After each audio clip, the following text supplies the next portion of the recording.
Hola, bienvenidos al sillón del psicoanalista. Esta es la segunda parte de lo que habíamos dicho del tema de la madre del seno, la madre del signo, del libro de Massimo Ricalcati, que tiene una perspectiva lacaniana, aunque también combina a otros autores, ¿verdad? Otro tipo de psicoanálisis, pero sin embargo es más del corte de Lacan. Dice en la segunda parte de su libro que la madre y el signo del amor.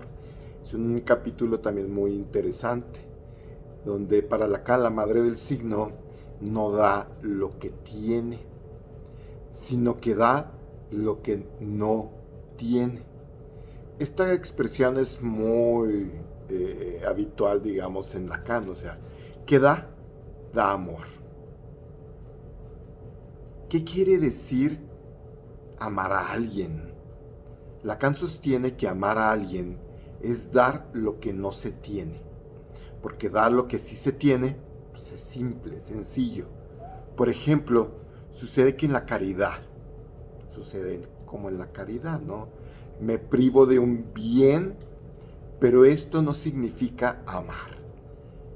Significa o se convierte en eso, solo en cuanto se elige a dar eso de lo cual se está privando. O sea, nomás doy una parte, ¿no? Pero el amor, ¿qué es? ¿Cómo se puede dar amor?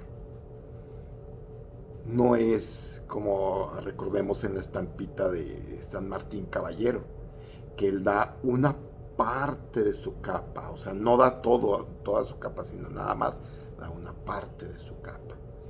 Entonces, dice también, el amor lo empuja a dar su pedazo de madera, o sea, una nada que es todo.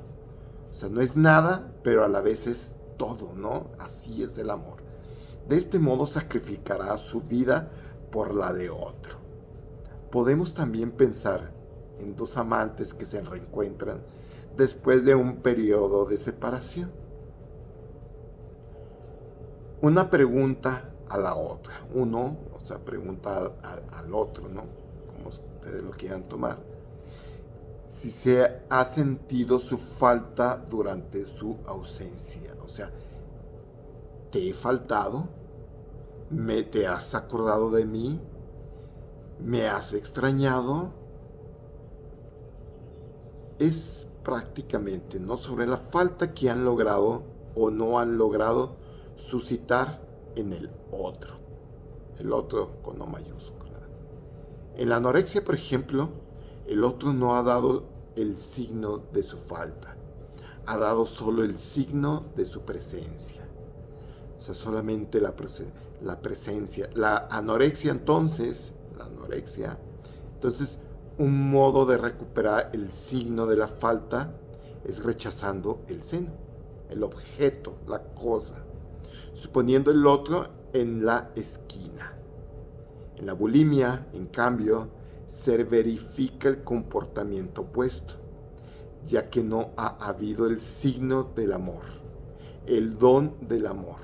La bulímica compensará la ausencia del signo a través de la incorporación infinita del objeto comida.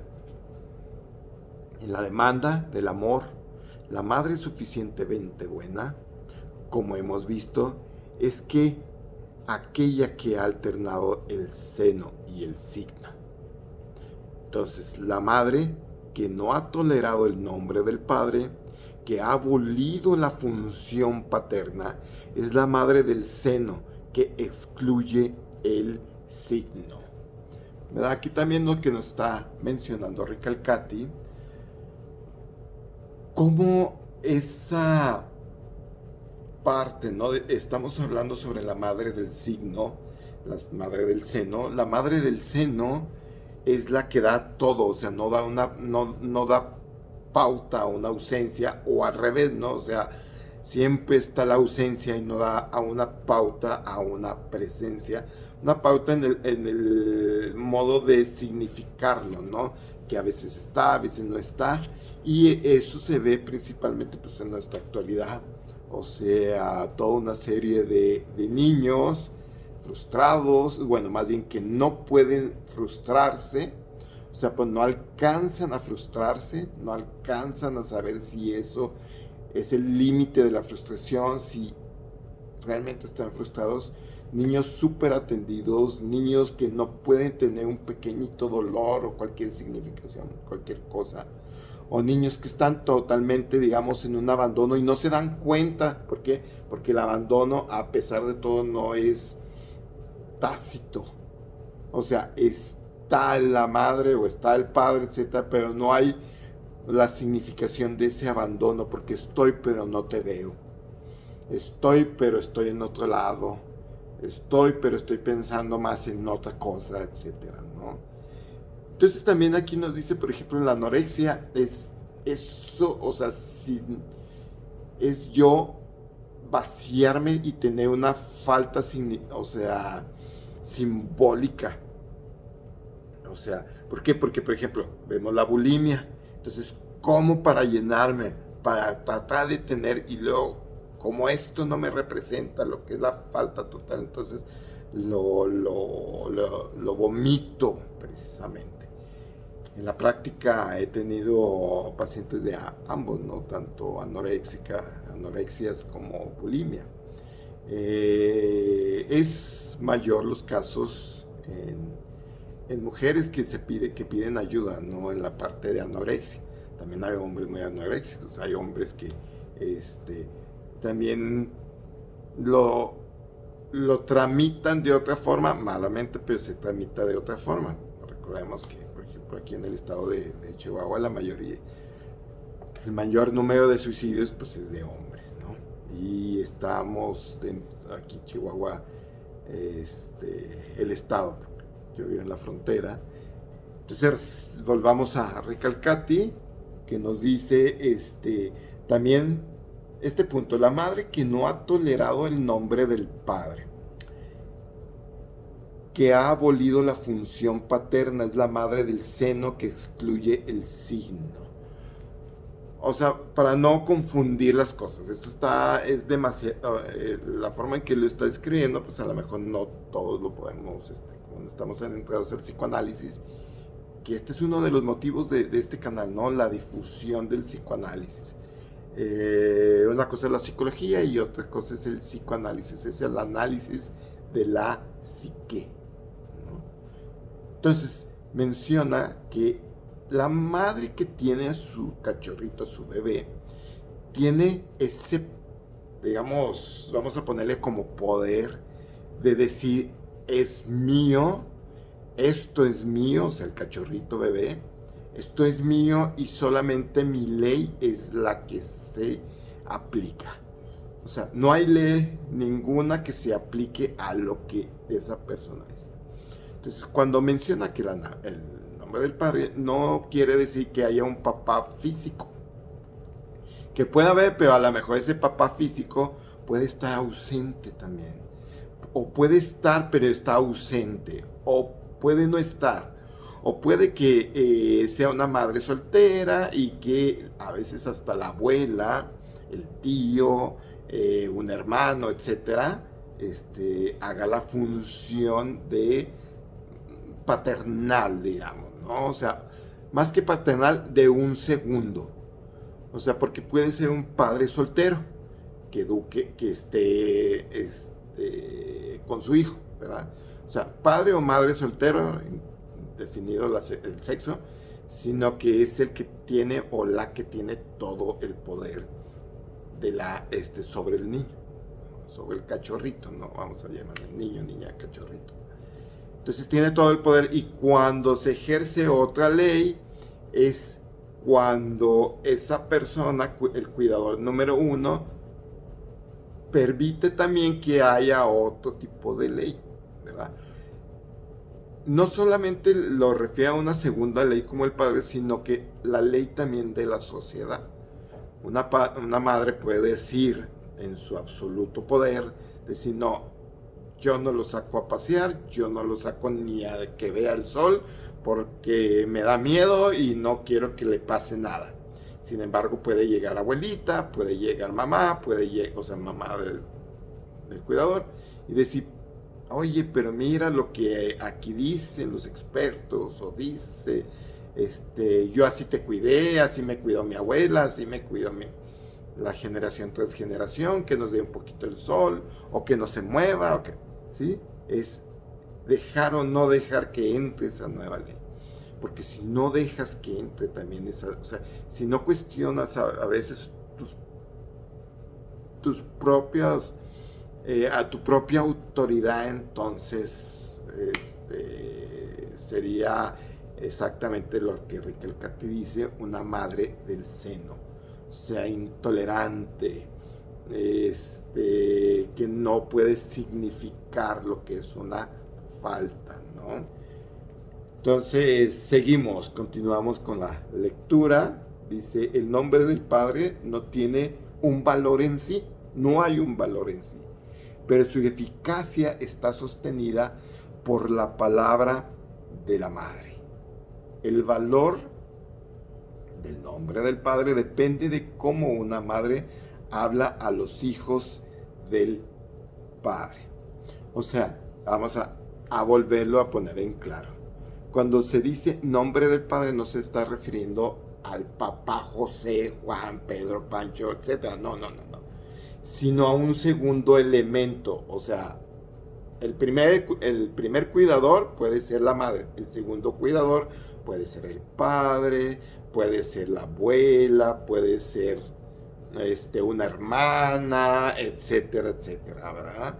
O a lo mejor puede ser que esté en una comunidad un poquito más grande, puede ser, no sé,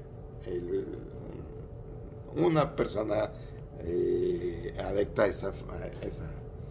Entonces, el nombre del Padre no tiene un valor en sí, no hay valor, pero su eficacia está sostenida por la palabra de la madre. Porque una madre puede decir, no necesita ninguna vacuna. Sin embargo, puede venir, no sé, otra persona y decirle como un médico, oiga, es que necesita ponerle inyección para que no vaya a tener tétano, para que no vaya a tener, etcétera, etcétera, ¿no? Entonces, porque se dan los casos en el que no permite absolutamente nada, ¿no? O las cosas que permite son muy pequeñas, muy superficiales, etcétera, ¿no? O cuando, no sé, que por ejemplo un padre físico le dice, no, espérate, pues es que deja que conviva con otros niños, o deja que haga esto. Entonces, cuando hay un diálogo entre los dos cuidadores, o los tres, etcétera, ¿no? Entonces que hay un diálogo y hay un acuerdo, entonces, bueno, de a tales horas, o de tal forma. Entonces hay más significación en lo que es la falta, ¿no? Y la comprensión de la ley. Recordemos que la ley, su comprensión, como está hecha por hombres, ¿no? Por el ser humano, no por hombres, sino por el ser humano, hombre, mujer, etc. Da cuenta también de de su no completud, ¿no? De su no veracidad por siempre. Entonces, por eso es muy bueno los acuerdos, ¿no? Y es la madre la que dice sí, o el primer cuidado, sí o no. Realmente el nombre del padre o la segunda opinión, digamos, no tiene valor hasta que la madre le da ese valor. O sea, el primer cuidador le da ese valor, ¿sí? Entonces, esta es la tesis que Lacan desarrolla claramente. Si la palabra de la madre desprecia, desconfirma, insulta a la segunda opinión, si no le atribuye ningún valor, impide la eficacia simbólica de esa segunda opinión, de esa segunda palabra, o como diría Lacan, del nombre del Padre, para un diagnóstico de psicosis que debe rastrear los efectos de forclusión del nombre del Padre. No cuenta saber si el Padre ha estado ausente o presente en la vida del paciente, porque incluso haber estado presente y no haber ejercido su función simbólica. ¿sí? Lo pone, pues, Máximo Recalcati de una manera un poco compleja. Como les decía, si nada más la madre desprecia, desconfirma, insulta, no solamente puede que ese pequeño cachorrito crezca, como aquí dice, que muy probablemente en una cuestión de psicosis, o muy probablemente en una cuestión de anorexia, muy probablemente en una cuestión de adicción, etcétera, ¿no? Etcétera. No nos podemos ir todo sobre una... Recordemos que no hay una fórmula absoluta en lo que es la psique humana, no lo hay. Pero hay rasgos característicos y teóricos que se pueden observar. Entonces, mencionemos ciertamente, y como decía, no, ciertamente hay padres que aunque estén presentes, o un segundo elemento, por ejemplo, no puede que sea el padre Juan, o sea, Alberto, etcétera, ¿no? O puede que sea una pareja femenina, que sean dos parejas femeninas. Juana por un lado, por decir un nombre, y Pancha por otro lado, por decir un nombre. Entonces, el segundo, un elemento, la primer cuidadora, posea totalmente a ese cachorrito, lo posea totalmente. Y que la segunda voz no tenga eco en la primera, que no sea escuchada, que sea despreciada, que sea desconfirmada. Eso pasa. Sí, me impido. O sea, aunque esté, el valor se lo da el primer cuidador. ¿Sale? Entonces, ciertamente no ha ejercido ninguna función paterna. Se necesita más bien tener en cuenta de cómo la palabra de la madre ha hecho existir al padre simbólico en sus hijos. La madre debe saber interpretar positivamente la ausencia del padre. No la debe describir a los propios hijos como si fuese el índice de una ausencia del deseo del padre hacia su familia. O sea, la madre debe saber interpretar, dice, o sea, positivamente la ausencia. Si no está, por ejemplo, ¿no? El hecho de que si no está la madre, como es o el primer cuidador, como tiene todo el poder, tiene todo el poder sobre la jerarquía de ley, por ejemplo, y si no da una ausencia, o sea, si el padre no está, si un segundo elemento, por ejemplo, no está, o si sí está, pero no se le da ese elemento simbólico de ausencia. Es que tu padre está trabajando, en la tarde viene, dentro de un mes regresa, se encuentra en otro lugar, pero desde allá te quiere, no sé, mil elementos de esa forma, ¿no? O que tu abuelita le casó también, ella a veces va y viene, o Martita, o etcétera, ¿no? De eso se trata. No solamente de la presencia y ausencia del primer cuidador, sino también del segundo cuidador, ¿no?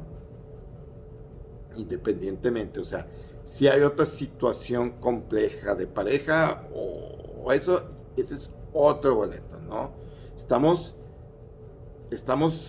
pensándolo desde el primer cuidador con esa sinergia con el cachorro. O sea, estamos en eso, no estamos hablando de la pareja, no. Estamos hablando del primer cuidador con su sinergia con el cachorro. Eso es. Entonces, llegamos a un punto del capítulo que se llama La madre cocodrilo. El carácter voraz del deseo de la madre es representado plásticamente por Lacan a través de la figura de la madre cocodrilo. Podemos diseñarlo, o sea, visualizarlo. Es que los cocodrilos, bueno, las hembras cocodrilo, cuando tienen a sus crías, las guardan en las fauces, en sus fauces, en su boca, las guardan a las crías. Y si la madre en un momento se ve en una situación de mucho peligro, lo que hace esa madre, que se come a sus crías. O sea, es una cuestión que pasa en la naturaleza, ¿no? Entonces Lacan toma este ejemplo, la madre de boca de cocodrilo, se puede encontrar en el seminario 17 de Lacan, indica el carácter canibalístico del deseo de la madre. El cocodrilo expresa la voracidad angustiante de este deseo que aprieta en sus propias fauces a su fruto, ¿no? Se lo come. El niño preso entre las fauces del cocodrilo arriesga ser devorado por la madre. La función que impide a las mandíbulas cerrarse, apretar, es la función del segundo cuidador o el segundo elemento. O sea, entonces, como estamos diciendo, la madre cocodrilo es la que este objeto, esta cosa, este cachorro, es mío y de nadie más. Es esa forma canibalística, ¿no? Como dice, o sea, es madre y es mujer a la vez, pero de todos modos se lo come al objeto, al cachorrito. No le da pautas, no permite que ningún tipo de ley, o sea, y no me refiero a que la abuela o la tía o el padre sean una ley. También existen las leyes por fuera, ¿no? O sea, cuando hay situaciones en la cultura que dicen es que a los niños hay que llevarlos al jardín de niños, ¿no?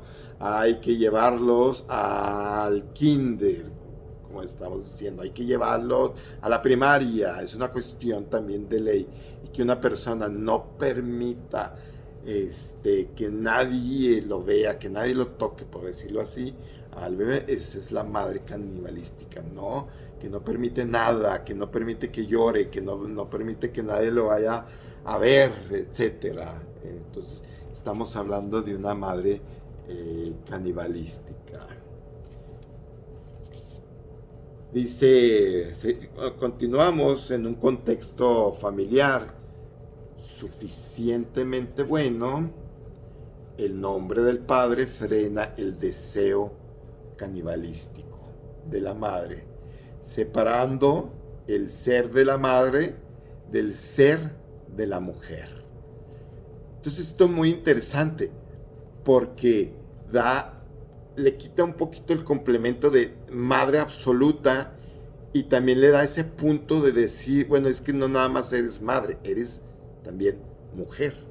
O sea, cuando hay un segundo elemento que lo hace ver como eres también mujer, también puedes trabajar, o también puedes ejercitarte, o también puedes hacer múltiples situaciones que hace una mujer, ¿no?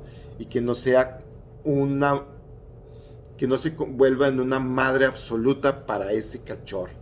Pensémoslo, por ejemplo, a décadas pasadas, cuando una mujer tenía 6, 7, 8 hijos, etc., era complejo volverse madre canibalística. Sí hubo muchos casos que se volvía madre canibalística de uno solo, y los otros 6 o 5 elementos, 5 cachorritos, se volvía esta parte, ¿no? De uno tenía era comido por esa madre, y los otros cachorros eran abandonados, aunque estuviera presente la madre, eran abandonados, se suscitaba. O en otros casos no, o sea, era un hijo, otro hijo, y no había tiempo para ser madre cocodrilo de un solo elemento, ¿no? Continuamos, dice, donde en cambio se presentan los riesgos de la psicosis, como ya hemos comentado, o de la perversión. El nombre del padre no ha funcionado. El ser de la mujer anula, fíjense cómo dice, el ser de la madre anula el ser de la mujer. Es muy importante, ¿no? Este aplastamiento del ser mujer en el ser de la madre tiende a identificar al niño, al falo imaginario, a la cuestión imaginaria, a hacer difícil la separación de esta identificación. Entonces, también nos encontramos con situaciones de que tiene, o sea, el ser de la madre, él quiere eliminar el ser de la mujer también. O a veces nos hemos encontrado con casos que el ser de la mujer quiere eliminar totalmente hasta el ser de la madre.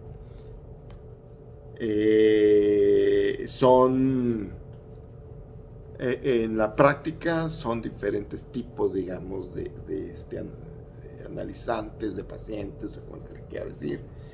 Entonces así sucede, ¿no? La madre canibalística, la madre cocodrilo, pone en realidad en evidencia no un rasgo psicológico de la madre, sino estructura del deseo de la madre. Se trata, por decirlo así, de una dimensión universal. En toda madre, inclusive en las madres más amorosas, se manifiesta la estructura del deseo de la madre, como empuje devorador. En las madres psicóticas esta estructura se desnuda traumáticamente. Hay madres psicóticas que, por ejemplo, pueden tomar un niño, botarlo en el basurero o bien ahogarlo mientras le están haciendo el baño, ¿no? Esta situación es muy, muy compleja y lo hemos visto aquí en la ciudad, ¿no? Hace poco con una madre que lamentablemente a su hijo lo tuvo un trágico final, ¿no? Entonces, esta situación es muy compleja, ya lo estamos viendo, sobre la madre. Me gustaría, aunque no lo hemos pasado, vamos a tomar otros ejemplos también de Recalcati, pero como estamos hablando de madres y de hijos, la situación de cómo le hablamos a las madres y a los hijos, el próximo video que voy a subir, me voy a desviar un poquito de Recalcati, voy a tomar ¿cómo se llama? Anna Freud, el yo y los mecanismos de defensa, un capitulito que habla sobre cómo las madres, los padres, le hablamos a los hijos, en este sentido de que a veces vamos más allá, ¿no? De lo que les veía la otra vez un ejemplo, ¿no? Cuando un padre le decía a su hijo que era muy bueno en el fútbol, que él iba a ser un gran futbolista, un niño de como 5 años, que muy apenas le podía pegar al balón, apenas estaba aprendiendo y ya le estaba poniendo toda esa carga, ¿no? ¿Qué va a terminar? No sabemos, ¿verdad? Pero de eso vamos a platicar la próxima video. Que estén muy bien. Y continuamos con la difusión de la lectura. Continuamos con la fusión, la fusión también de otros libros, de otros autores, con la fusión también de otras ciencias, etcétera, y con la difusión del psicoanálisis.